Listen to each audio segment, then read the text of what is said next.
I'm very tempted by that cafe, but as my dad will confirm for you, last year in Africa was considerably more expensive than I had anticipated. Half of that was visa costs. Oh my God. Just exorbitant fees to cross countries. Thankfully this year, my 1 full year multiple entry maximum 180-day Indian visa cost $40 American. This is good stuff. We'll see about the rest, but I was considering going for a coffee at that cafe, and considering that the coffee in question, a double espresso, is 30 rupees, which is 25 pence. So extremely cost effective, but I've already had 2 double espressos today, so there's that.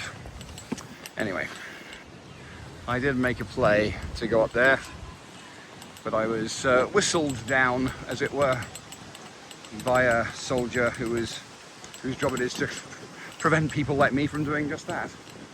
Anyway.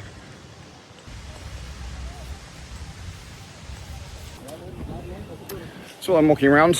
For those who intend to come to India, a brief little note about money. India is an incredibly cheap place by our lights. And of course, there's bargaining to be done here and there. Now, I have been here before, although it was a long time ago, and I'm pretty good at haggling. You've got to haggle. But it's quite easy to accept an offered price because for you it's not very much money. So I walked halfway up here, and then I decided to get a tuk-tuk because it was getting warm and my travelling legs aren't quite rebuilt yet. Anyway, so I hopped in a tuk-tuk. Said Red Fort. The guy said 100 rupees. I was like 50 rupees, which is the local price. He said 75. I said 50. He said, get in the back. And so probably a 20 minute tuk-tuk ride. Now, 50 rupees is nothing, really. About 60 cents American, I guess. But maintaining a standard of not paying through the nose because you're white, because you're a traveller, because they might assume that you're a tourist. But you also have to think that you're not a local, and you are white, and you are a traveller, and you do have what to many people here would be mythical wealth. So, the way to play it is fight for the local price, which is what everyone pays in this city for a tuk-tuk ride of that duration. But on the way out, I gave him 70. So fight for the price, leave a healthy tip. And his grin when I gave him that was a sight to see. This is the best way, at least for me. This is the one and only way, no, but it's the best way I can think of.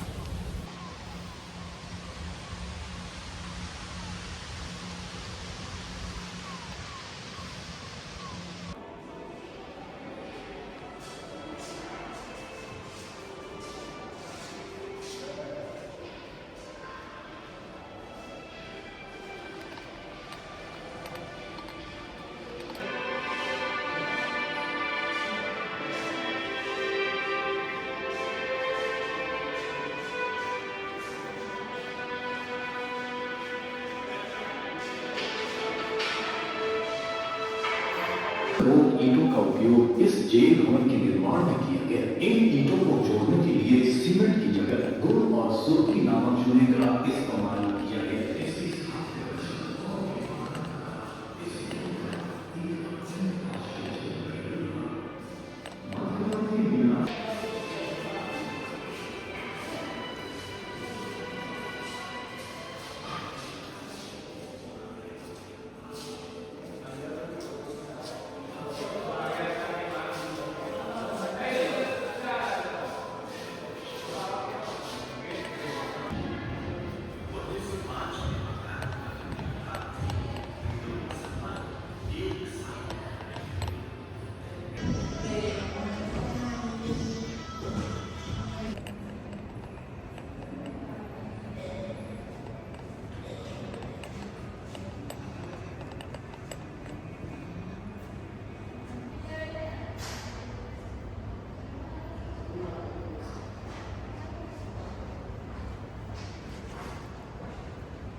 Right, so that was a museum dedicated to the British Raj.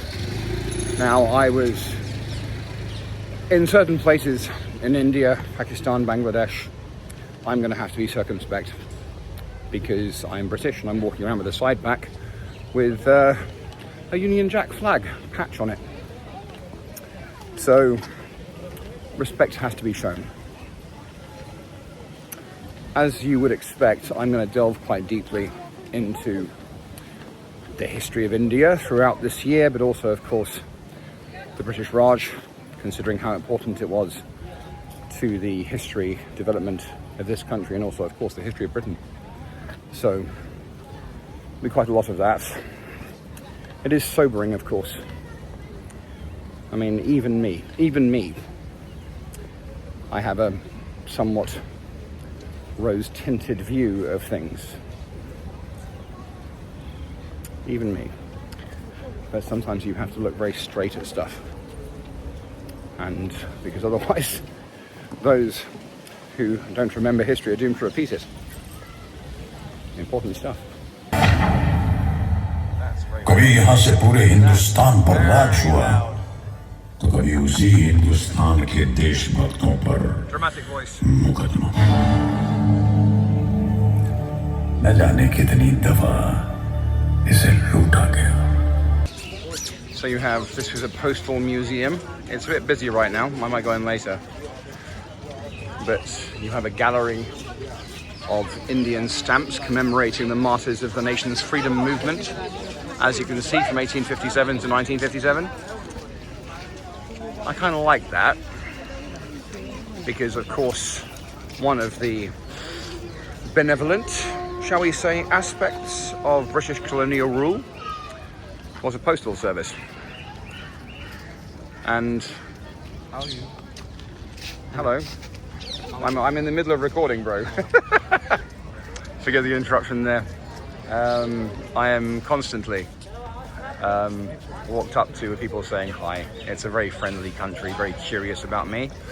Anyway, so as I mentioned, I kind of like that postal stamps commemorate the freedom movement from the British Raj.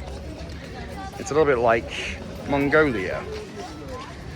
Mongolia, when it was taken over by the Russians, by the Soviets, all mention of Genghis Khan was banned by the Soviets because Genghis Khan was the only guy who had ever conquered Russia. Not even Napoleon could do that. And so when Mongolia gained independence from the Soviets, Genghis Khan vodka became their best-selling spirit. I like that. Anyway. Right, so I'm now beginning to work my way back to the exit. I am really very hungry despite my fantastic snacks. I'm going to go off and find myself a meal. That museum behind me there was dedicated to the martyrs of the 1919 massacre in Amritsar, which was one of the very first unifying events to fight against British rule, especially in the aftermath of World War I. But we are going to go there a little later because Amritsar is my destination for next week. So we'll cross that bridge. This is the Chata Chowd, which is the covered bazaar. Essentially one very, very long line of gift shops, but it was present in this fort's first condition. It's very unusual to have a covered bazaar in Mughal architecture. But yeah, it's really quite fun though.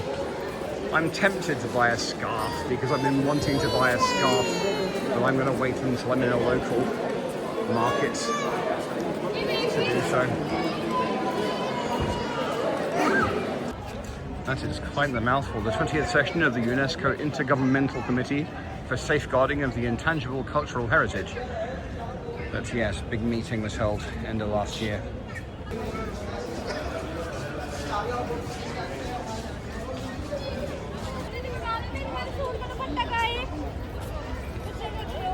ढक्कन खाली याला पाणी रोचली की ना बरं.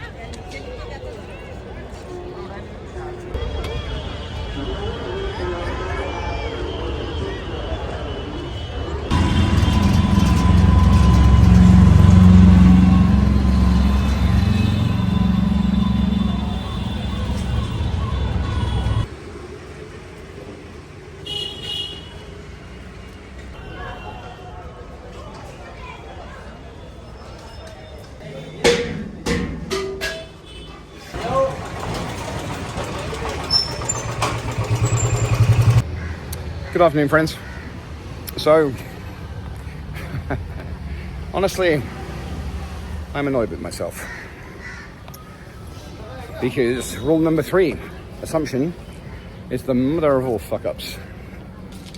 Not necessarily a fuck-up per se, but been trying for a couple of days to be able to access the app to allow me to buy rail tickets online. Rather fruitlessly, doesn't seem to want to accept a password to set up an account so I can actually buy tickets with a card. So, I figured, I can buy rail tickets at the rail station. Assumption number 1. No. The whole thing is under construction. They have an off-site government rail ticket office, which is where I'm heading back to now. And assumption number 2 was I can buy a ticket for Friday, so 6 days in the future, to get to Amritsar.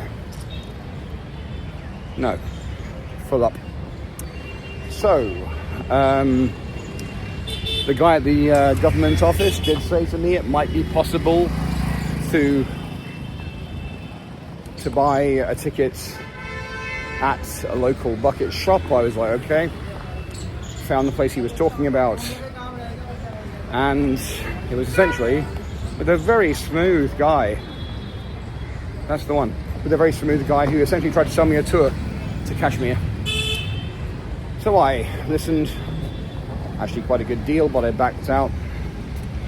The tour's not really my thing, nor is a homestay. As amazing as it sounds, and it's the kind of thing that Beth would absolutely do, but I'm not there quite yet. Much more of a solo sort of guy, but I have, however, after a little bit of back and forth, found the government office again, so I'm going to see what I can do. Right, so update. Pakistan at this point looks to be impossible, at least for now. I always knew that was a possibility. The only possibility is to fly to Doha, for example, and then fly to Islamabad or Karachi, somewhere like that. And it's outside of my line this year. So, revised plan, and this was always going to happen, is that if it's available in November, for example, I can do it then. If not, I'm just going to have to write it off and do it on another trip. So it's not essential that I go to Amritsar now. So I'm thinking perhaps the guy at the government agency there said if you go to this place, which is on my way back, they have a tourist allocation. They might be able to help you with a train to Jammu.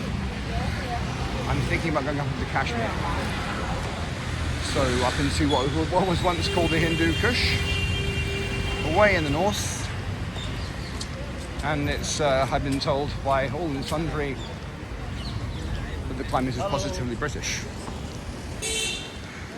We'll see.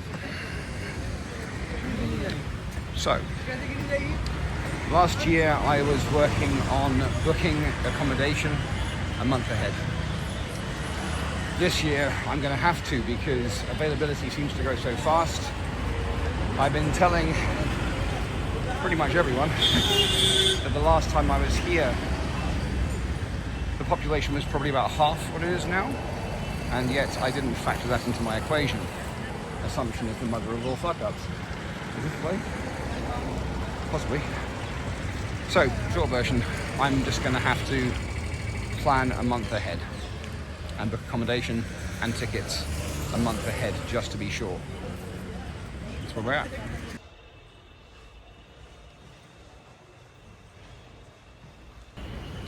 Right, headway. Having gone around the houses a bit, I have found the International Tourist Bureau. Very helpful man. It looks as though I can get a night train from here to Katra, and then from there change, work my one class on Friday, that would be on Thursday night, and then get to Srinagar 5 p.m. or so on Friday, which is pretty ideal actually. And from there I can get the train back down to Jammu, and I can go to Amritsar or wherever else I want to go. It looks like a pretty good deal. It was very helpful. I've been around the houses today. It was actually very tiring and I didn't get to where I wanted to go. Which just means I'm going to have to get up early one of these mornings and get off my butt early in the morning and get out the place and go to where I want to go. Isn't that hard? But right now I'm hungry and I could murder a beer. It is the 8th of February.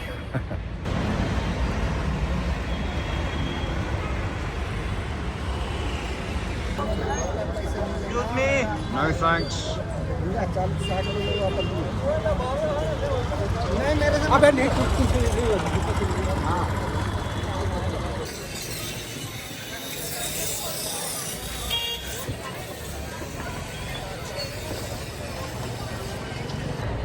Right.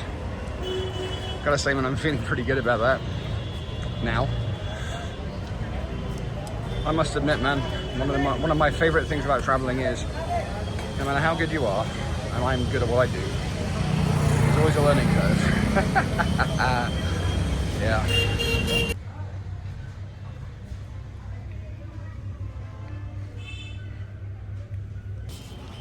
So, approaching my hotel, the Chantel Deluxe. It's cheat day. It's Sunday rather. So, I just stuffed my face with biryani and curry. Although I did get myself some fruit on the way back. So 51-year-old Jeff can tell his mother that he was being a good boy.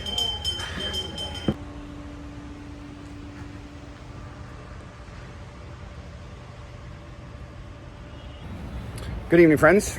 So that's done and done. I just went to the Tourist Bureau again, this time with cash, and purchased my ticket for next Thursday night. So 4 days time. Taking a night train, which is good. I'm paid up at my hotel until Friday, which means I can stay in my room for the day and the afternoon. I could probably have lagged that, but I'm already paid up, so it's fine. I get the train, the sleeper train, with a bunk and a blanket and breakfast from New Delhi to Katra. I then get off. I have a few hours in Katra, so I can find a hotel with Wi-Fi, buy a coffee. I can do my one class in the early afternoon, and then I get the train at 14:55 to Srinagar in Kashmir. And I found a lovely place to stay in Srinagar. Very cheap, 27 euros for the week. Thank you so much. And it's a nice room with everything, but on a houseboat, on a lake, which is lovely. So yeah, I'm in a good place.